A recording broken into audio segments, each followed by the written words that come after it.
Welcome back everyone. Welcome to civil services study. ये practice set UPSC prelims 24 के लिए है। ये टेस्ट है टेस्ट नंबर 12। अभी तक 11 टेस्ट कंप्लीट हो गए हैं। डिस्क्रिप्शन बॉक्स में लिंक है, उसका प्लेलिस्ट बना रखा है, वहाँ पर आप टेस्ट नंबर 1 से लेकर 12 तक पहुँच सकते हैं। 11 12 सब। तो चलिए स्टार्ट करते हैं। पहला प्रश्न है, 3 स्टेटमेंट है यहाँ पर, निम्नलिखित पर विचार कीजिए। 2.5 माइक्रोन यानी PM 2.5 से कम आकार वाले पार्टिकुलर मैटर, ओजोन हो गई, कार्बन मोनोऑक्साइड। आपको बताना है कि इन तीनों में से कितने जो हैं राष्ट्रीय परिवेशी वायु गुणवत्ता मानकों में शामिल हैं। बताइए। देखिए, राष्ट्रीय परिवेशी वायु गुणवत्ता मानकों में 12 चीज़ों को शामिल किया गया है। ठीक है। और इन 12 में कार्बन मोनोऑक्साइड है, CO है, PM 2.5 से कम आकार वाले पार्टिकुलर मैटर भी हैं, ओजोन भी इसमें शामिल है, सारे के सारे शामिल हैं। तो सभी 3 इसका आंसर हो जाएगा C। देखिए, भारत में केंद्रीय प्रदूषण नियंत्रण बोर्ड द्वारा परिवेशी वायु गुणवत्ता निगरानी का एक राष्ट्रव्यापी कार्यक्रम चलाया जा रहा है, जिसे राष्ट्रीय वायु गुणवत्ता निगरानी कार्यक्रम के नाम से जाना जाता है। राष्ट्रीय परिवेशी वायु गुणवत्ता मानकों को वर्ष 1982 में अधिसूचित किया गया था, जिन्हें स्वास्थ्य मानदंडों और भूमि उपयोग के आधार पर वर्ष 1994 में संशोधित किया गया था। नवंबर 2009 में राष्ट्रीय परिवेशी वायु गुणवत्ता मानकों का पुनरीक्षण और संशोधन किया गया, जिसमें 12 प्रदूषक शामिल हैं। कितने? 12 प्रदूषक। कौन कौन से? सल्फर डाइऑक्साइड यानी SO2, nitrogen dioxide NO2। 10 micron यानी PM10 से कम आकार वाले पार्टिकुलर मैटर, PM 2.5 से कम आकार वाले पार्टिकुलर मैटर, ये ऑप्शन में था। ओजोन भी, लेड भी, लेड यानी सीसा, कार्बन मोनोऑक्साइड है, आर्सेनिक है, निकिल है, बेंजीन है, अमोनिया है, और कौन सा है? बेंजोपायरीन भी। तो सी है इसका आंसर, मतलब तीनों के तीनों। इन सभी टेस्ट की आप फुल टेस्ट PDF सीरीज प्राप्त कर सकते हैं। नंबर है। दूसरा प्रश्न है, जल प्रदूषण के संकेतकों के संदर्भ में निम्नलिखित कथनों पर विचार करेंगे। पहला है, जल में कार्बनिक और अकार्बनिक अपशिष्ट की उपस्थिति से जल में घुलित ऑक्सीजन की मात्रा बढ़ जाती है। घुलित ऑक्सीजन DO यानी dissolved oxygen. Biochemical oxygen demand यानी BOD का उच्च मान जल में घुलित ऑक्सीजन यानी डिजॉल्व ऑक्सीजन की कम मात्रा को दर्शाता है। केमिकल ऑक्सीजन डिमांड यानी COD जल में ऑक्सीजन की वह मात्रा है जो जल में उपस्थित कुल कार्बनिक पदार्थों के ऑक्सीकरण के लिए आवश्यक होती है। कूट कितने सही वाले नहीं है, उपरोक्त में से कौन से सही है, मतलब एलिमिनेट भी इसमें कर सकते हो आप। देखिए, पहला ही गलत है। जल में कार्बनिक और अकार्बनिक अपशिष्ट की उपस्थिति से जल में घुलित ऑक्सीजन की मात्रा कम हो जाती है, बढ़ती नहीं है। डिजॉल्व ऑक्सीजन कम हो जाती है, पहला गलत है। बायोकेमिकल ऑक्सीजन डिमांड का उच्च मान जल में घुलित ऑक्सीजन की कम मात्रा को दर्शाता है। ठीक है, ये ठीक है। और केमिकल ऑक्सीजन डिमांड जल में ऑक्सीजन की वह मात्रा है जो जल में उपस्थित कुल कार्बनिक पदार्थों के ऑक्सीकरण के लिए आवश्यक है। तीसरा भी सही है। तो जहाँ जहाँ एक है उसको हटा दीजिए, एक से आंसर हो जाता है, वैसे केवल 2 और 3 इसका आंसर हो जाएगा बी। तो घुलित ऑक्सीजन यानी डिजॉल्व्ड ऑक्सीजन DO जल में कार्बनिक और अकार्बनिक अपशिष्ट की उपस्थिति से जल में घुलित ऑक्सीजन की मात्रा कम हो जाती है। ठीक है, यह जल में घुलित ऑक्सीजन की वह मात्रा है जो जलीय जीवों के श्वसन के लिए आवश्यक होती है। जब जल में डिजॉल्व ऑक्सीजन की मात्रा 8.0 मिलीग्राम पर लीटर से कम हो जाती है तो ऐसे जल को बोलते हैं संदूषित जल, यानी कॉन्टेमिनेटेड वाटर है वो। और जब यह मात्रा 4.0 मिलीग्राम पर लीटर से कम हो जाती है तो इसे अत्यधिक प्रदूषित, हाईली पोल्यूटेड कहा जाता है। तो पहला वाला हो गया गलत। दूसरा सही है, BOD biochemical oxygen demand oxygen की वह मात्रा है, तो वह मात्रा है जो जल में कार्बनिक पदार्थों के जैव रासायनिक अपघटन के लिए आवश्यक होती है, BOD कहलाती है। जल प्रदूषण की मात्रा को BOD के माध्यम से मापा जाता है, परंतु BOD के माध्यम से केवल जैव अपघटक का पता चलता है, साथ ही यह बहुत लंबी प्रक्रिया है। और इसलिए बीओडी को प्रदूषण मापन में प्रयोग नहीं किया जाता। बीओडी का उच्च मान जल में डिसॉल्व ऑक्सीजन की कम मात्रा को दर्शाता है और उच्च स्तर के बीओडी का मतलब जल में मौजूद कार्बनिक पदार्थों की बड़ी मात्रा को विघटित करने हेतु अत्यधिक ऑक्सीजन की आवश्यकता होती है। तो दूसरा सही है। ठीक है, इसको दोबारा भी पढ़ सकते हो आप अगर समझ में नहीं आ रहा है तो। देखिए, केमिकल ऑक्सीजन डिमांड यानी सीओडी, यह जल में ऑक्सीजन की वह मात्रा है जो उपस्थित कुल कार्बनिक पदार्थों के ऑक्सीकरण के लिए आवश्यक होती है और यह जल प्रदूषण के मापन के लिए बेहतर विकल्प है। तो तीसरा वाला सही है, दूसरा भी सही है, पहला इनकरेक्ट है। अब आ जाइए तीसरा प्रश्न, निम्नलिखित युग्मों पर विचार करेंगे। ये हैं बायो रेमिडिएशन तकनीक, ये हैं उनकी विशेषताएं। बायो वेंटिंग, दूसरा है बायो छिड़काव यानी बायो स्पार्जिंग, और तीसरा है जैव संवर्धन यानी बायो ऑगमेंटेशन। तो कौन सा इसमें सुमेलित होगा वही इसके सामने लिखा है। कितने युग्म इसमें सुमेलित हैं? केवल एक, केवल दो, केवल तीन, या फिर सारे? देखिए, बायो वेंटिंग का मतलब है कूप के माध्यम से वायु एवं पोषक तत्वों की आपूर्ति। और जैव छिड़काव या बायो स्पार्जिंग का मतलब क्या है? वायु को दाब द्वारा भूमिगत जल स्तर से नीचे तक प्रवेश कराना। तो ए का यहाँ पर हो जाएगा 3 और बी का यहाँ पर हो जाएगा 1, मतलब दूसरे का हो जाएगा पहला वाला। और जो तीसरा विकल्प है यहाँ पर, तीसरे में है बायो ऑगमेंटेशन यानी जैव संवर्धन। तो जैव संवर्धन होता है सूक्ष्म जीवों को संदूषित स्थान पर लाकर उनकी मात्रा बढ़ाना। तो इसमें से कोई भी जो है सही सुमेलित नहीं है, इनमें से कोई नहीं, डी है इसका आंसर। ये जो सारी हैं वो इन सीटू बायो रेमिडिएशन तकनीक हैं। इसमें दूषित सामग्री का उसके स्थान पर उपचार करना शामिल है। ठीक है, bio in situ bioremediation तकनीक में। तो इसमें आती है बायो वेंटिंग। बायो वेंटिंग में इस प्रक्रिया में कूप के माध्यम से वायु एवं पोषक तत्वों को संदूषित मृदा तक पहुंचाया जाता है ताकि स्थानीय जीवाणुओं की वृद्धि को प्रेरित ऐसी स्थिति में किया जाता है जब संदूषक सतह से काफ़ी गहराई में स्थित होते हैं। तो पहला युग्म सही सुमेलित नहीं है। बायोस्पार्जिंग में यानी जैव छिड़काव में क्या होता है? भूमिगत जल में ऑक्सीजन की सांद्रता बढ़ाने के लिए वायु को दाब द्वारा भूमिगत जल स्तर से नीचे तक प्रवेश कराया जाता है ताकि संदूषकों के जैव अपघटन को बढ़ाया जा सके। तो दूसरा भी सही नहीं है क्योंकि पहला तीसरे से मिलेगा, दूसरा पहले से मिलेगा और तीसरा दूसरे से मिलेगा। जैव संवर्धन, थर्ड वाला बायो ऑगमेंटेशन, अपघटन प्रक्रिया को बढ़ाने के लिए किसी अन्य स्थान से सूक्ष्म जीवों को लाकर संदूषित स्थान पर उनकी मात्रा बढ़ाना जैव संवर्धन या बायो ऑगमेंटेशन कहलाता है। यह जो प्रक्रिया है वो बायो स्टिमुलेशन से बेहतर तकनीक है। तो तीसरा वाला भी सही सुमेलित नहीं है।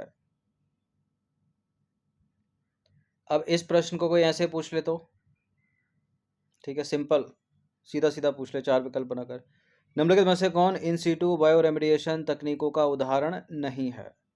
वायो वेंटिंग, वायो स्पार्जिंग, वायो पाइल्स, वायो ऑगमेंटेशन। देखिए, दो होते हैं, एक तो होता है इन सीटू बायो रेमिडिएशन तकनीक, दूसरा है एक्स सीटू बायो रेमिडिएशन तकनीक। तो इन सीटू बायो रेमिडिएशन तकनीक वायो वेंटिंग है इसमें, वायो स्पार्जिंग है इसमें, वायो ऑगमेंटेशन है इसमें, जो नहीं है तो वायो पाइल्स, और यही आंसर होगा अपना सी। तो इन सीटू बायो रेमिडिएशन तकनीक, इसमें जो है उसी स्थान पर दूषित सामग्री का उपचार होता है। उदाहरण है इसके बायो वेंटिंग, बायो स्पार्जिंग, बायो ऑगमेंटेशन। एक दूसरी है इसके विपरीत एक्स सीटू बायो रेमिडिएशन तकनीक। इसमें दूषित सामग्री को हटाने के लिए क्या किया जाता है? दूषित सामग्री को हटाने के लिए किसी अन्यत्र स्थान पर उपचार किया जाता है। उदाहरण के तौर पर लैंड फॉर्मिंग, वायो पाइल्स, वायो रिएक्टर और कंपोस्टिंग। तो जो तीसरा ऑप्शन है वहाँ पर बायो पाइल्स, वो एक्स, ठीक है, ex situ bioremediation technique का एग्जाम्पल है, ना कि इन सीटू। ये इन सीटू एक्स सीटू उसमें भी होता है, जीवों और पौधों को संरक्षण करने की पद्धति। ठीक है, जिसमें इन सीटू में जो टेस्ट में हमने पढ़ाया था, नेशनल पार्क हो गए, ठीक है, वाइल्ड लाइफ सेंचुरी हो गई, और एक्स सीटू क्या हो गया? एक्वेरियम हो गए, जो दूसरी जगह पर उपचार किया जाता है। ठीक है, एक्वेरियम हो गए और बोटेनिकल गार्डन, ये सब मानव निर्मित होते हैं ना, यानी वनस्पतिक उद्यान जो मानव के द्वारा बनाए गए। Gene bank. पांचवा प्रश्न है, भारत के किस राज्य में सर्वाधिक संचय स्थापित सौर क्षमता है वर्तमान में? राजस्थान इसका उत्तर है, बी है इसका आंसर। देखिए, राजस्थान में देश के किसी भी राज्य की तुलना में सबसे अधिक सौर ऊर्जा उत्पादन क्षमता है। राजस्थान की परिचालन वाली सौर ऊर्जा परियोजनाओं से लगभग 17.8 गीगावाट सौर ऊर्जा का उत्पादन होता है, तो बी करेक्ट है। और सौर ऊर्जा क्षेत्र में गुजरात जो है हाल ही में कर्नाटक को पीछे छोड़ के भारत का दूसरा सबसे बड़ा सौर ऊर्जा उत्पादक राज्य बन गया है। इसकी भारत की कुल सौर ऊर्जा क्षमता में 13% की हिस्सेदारी है। गुजरात ने हाल ही में 30,000 मेगावाट क्षमता वाला विश्व का सबसे बड़ा रिन्यूएबल एनर्जी पार्क बनाने के लिए कच्छ जिले में 1,000 हेक्टेयर बंजर भूमि की पहचान की है और यह परियोजना सौर ऊर्जा और पवन ऊर्जा का मिश्रण है। अब आ जाइए, पर्यावरण प्रभाव आकलन के संबंध में निम्नलिखित कथनों पर विचार करेंगे। दो कथन है यहाँ पर, कौन सा इसमें सही होगा? EIA यानी इन्वायरमेंटल इम्पैक्ट असेसमेंट भारत में पर्यावरण प्रभाव आकलन वैधानिक रूप से वन्य जीव संरक्षण अधिनियम 1972 द्वारा समर्थित है। EIA अधिसूचना 2006 के अनुसार श्रेणी ए परियोजनाओं के लिए राष्ट्रीय स्तर के मूल्यांकन की आवश्यकता होती है। इन्वायरमेंट इम्पैक्ट असेसमेंट EIA पर्यावरण प्रभाव आकलन। देखिए, पर्यावरण का नाम है, इसमें पर्यावरण प्रभाव आकलन है, तो पर्यावरण संरक्षण अधिनियम होना चाहिए ना, यहाँ वन्य जीव संरक्षण अधिनियम लिखा है, तो पर्यावरण संरक्षण अधिनियम होगा 1986, पहला गलत है, दूसरा वाला इसमें सही है। ठीक है, EIA अधिसूचना 2006 श्रेणी ए में राष्ट्रीय स्तर पर, श्रेणी बी में राज्य स्तर पर, तो केवल दो इसका आंसर हो जाएगा बी। देखिए, भारत में पर्यावरण प्रभाव आकलन वैधानिक रूप से पर्यावरण संरक्षण अधिनियम 1986 द्वारा समर्थित है, न कि वन्य जीव संरक्षण। इसमें EIA पद्धति और प्रक्रिया से संबंधित विभिन्न प्रावधान शामिल हैं, तो पहला वाला गलत है। एनवायरमेंट इम्पैक्ट असेसमेंट यानी पर्यावरण प्रभाव आकलन अधिसूचना 2006, इसके तहत विकासात्मक परियोजनाओं को दो श्रेणियों में वर्गीकृत किया गया। कितनी? दो श्रेणियों में, श्रेणी ए और श्रेणी बी। श्रेणी ए जो है वो राष्ट्रीय स्तर मूल्यांकन है, श्रेणी बी पर राज्य स्तर मूल्यांकन है, तो दूसरा वाला सही हो गया। इन विकासात्मक परियोजनाओं का मूल्यांकन प्रभाव आकलन एजेंसी और विशेष मूल्यांकन समिति द्वारा किया जाता है, तो दूसरा सही है। और राज्य स्तर मूल्यांकन, इस श्रेणी की विकासात्मक परियोजनाओं को राज्य स्तरीय पर्यावरण प्रभाव आकलन प्राधिकरण और राज्य स्तरीय विशेष मूल्यांकन समिति द्वारा मंजूरी प्रदान की जाती है। क्वेश्चन नंबर 7 पर आ जाइए, निम्नलिखित में से कौन सी नदी भारत से निकलती है? व्यास नदी हिमाचल प्रदेश से निकलती है, रावी नदी हिमाचल प्रदेश से निकलती है, वेरीनाग स्प्रिंग यानी जम्मू कश्मीर से निकलती है, झेलम। बाकी सतलज नदी भारत के बाहर से निकलती है और ये वो नदी है जो हिमालय की सभी श्रेणियों को काटती है। कल एक प्रश्न था, इंपॉर्टेंट है सतलज, बहुत प्रश्न बने कॉम्पिटिटिव एग्जाम में। यूपीएससी ने भी पिछले 10 वर्षों में 3 से 4 बार प्रश्न बनाया होगा सतलज पर, चाहे वो स्टेटमेंट बनाकर पूछ लिया हो या सीधा सीधा पूछ लिया हो। तो सतलज नदी जो है वो तिब्बत में कैलाश पर्वत मानसरोवर के निकट राक्षस ताल या राकस झील से निकलती है, तो पहला वाला नहीं है बल्कि दूसरा तीसरा चौथा हो जाएगा इसमें, तो बी हो जाएगा इसका आंसर। देखिए, सतलज नदी सिंधु की 5 सहायक नदियों में सबसे लंबी, ठीक है, पंजाब को अपना नाम देती है ये, और इसका उद्गम है दक्षिणी पश्चिमी तिब्बत में मानसरोवर और कैलाश पर्वत के निकट राक्षस ताल। व्यास नदी की बात करेंगे तो व्यास नदी का उद्गम हिमाचल प्रदेश में रोहतांग दर्रे पर 14,308 फीट की ऊंचाई, और रावी नदी भी हिमाचल प्रदेश में हिमालय से निकलती है और पाकिस्तान की सीमा में बहती है और पाकिस्तान के पंजाब प्रांत में प्रवेश करने से पहले 80 किलोमीटर से अधिक बहती है। बात करेंगे झेलम की, इसका उद्गम भारतीय राज्य जम्मू कश्मीर जो कि वर्तमान में एक केंद्र शासित प्रदेश है, ठीक है, और पश्चिमी हिमालय के वेरीनाग स्प्रिंग से होता है इसका उद्गम। क्वेश्चन नंबर 8 पर आ जाइए, हमिंग बर्ड, यह है हमिंग बर्ड से रिलेटेड कौन सा स्टेटमेंट सही है? यह अमेरिका महाद्वीप का स्थानीय है और भारत के सन बर्ड्स की तुलना इन पक्षियों से की जा सकती है, और एस्टेक ने उन्हें सूर्य की किरण के रूप में संदर्भित किया। नीचे दिए कूट का प्रयोग करके सही उत्तर का चुनाव कीजिए। एस्टेक ने उन्हें सूर्य की किरण के रूप में संदर्भित किया है। सूर्य की किरण या हुइत्ज़िलिन, ये गुंजन पक्षी भी इसको बोलते हैं, ठीक है, बहुत छोटा सा पक्षी होता है ये, हुइत्ज़िलिन या सूर्य की किरण। ठीक है, तीसरा दूसरा सारा सही है, इसमें डी है इसका आंसर, 1 2 3। देखिए, हमिंग बर्ड या गुंजन पक्षी सबसे छोटे पक्षियों का एक कुल है जिसे ट्रोकिलिडी कहते हैं। ये गुंजन या भिनभिनाने की आवाज़ निकालते हैं, इसलिए इन्हें गुंजन पक्षी कहा जाता है। और अमेरिकी महाद्वीप का स्थानिक है ये, और इनकी लगभग 350 प्रजातियां हैं जो विभिन्न रंगों की होती है। और इन पक्षियों की तुलना भारत के सनबर्ड से की जा सकती है। एस्टेक ने उन्हें क्या कहा है? हुइत्ज़िलिन, हुइत्ज़िलिन या सूर्य की किरण के रूप में संदर्भित किया है। तो डी करेक्ट है, क्योंकि तीनों के तीनों सही हो गए, 1 2 3।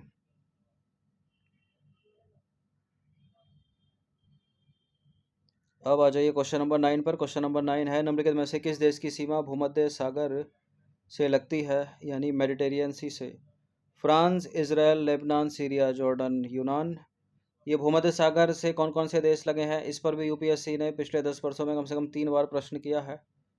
और अधिकतर उन देशों को रखती है जो एशिया के देश हैं, और एलिमिनेट कराने के लिए हर बार रखती है जॉर्डन को, क्योंकि जॉर्डन नहीं लगाता अपनी सीमा, अपनी तटीय सीमा नहीं लगाता मेडिटेरियन सी से या भूमध्य सागर से।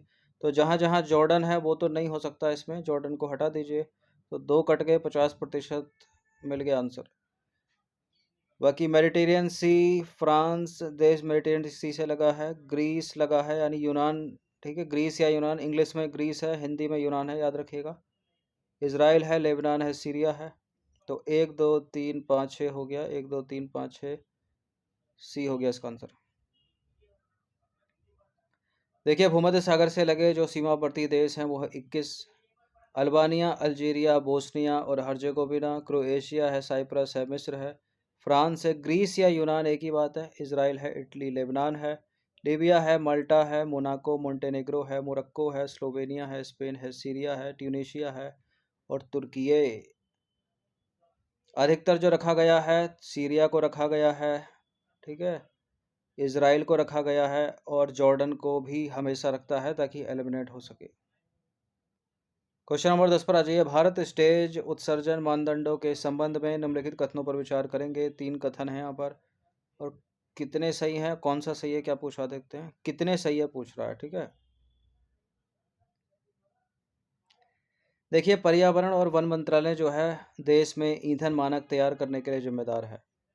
BS6 ईंधन में PM2.5 की मात्रा 20 से 40 माइक्रोग्राम प्रति घन मीटर तक होती है, और BS6 ईंधन से कारों द्वारा प्रति किलोमीटर यात्रा से लगभग 80% तक कम पर्टिकुलर मैटर तथा लगभग 70% तक कम नाइट्रोजन ऑक्साइड उत्सर्जित होने की उम्मीद है।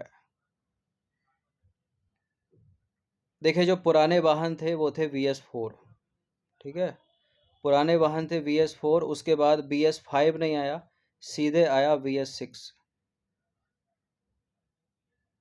और जो BS6 है वो पर्यावरण और वन मंत्रालय, ठीक है, यही है उसका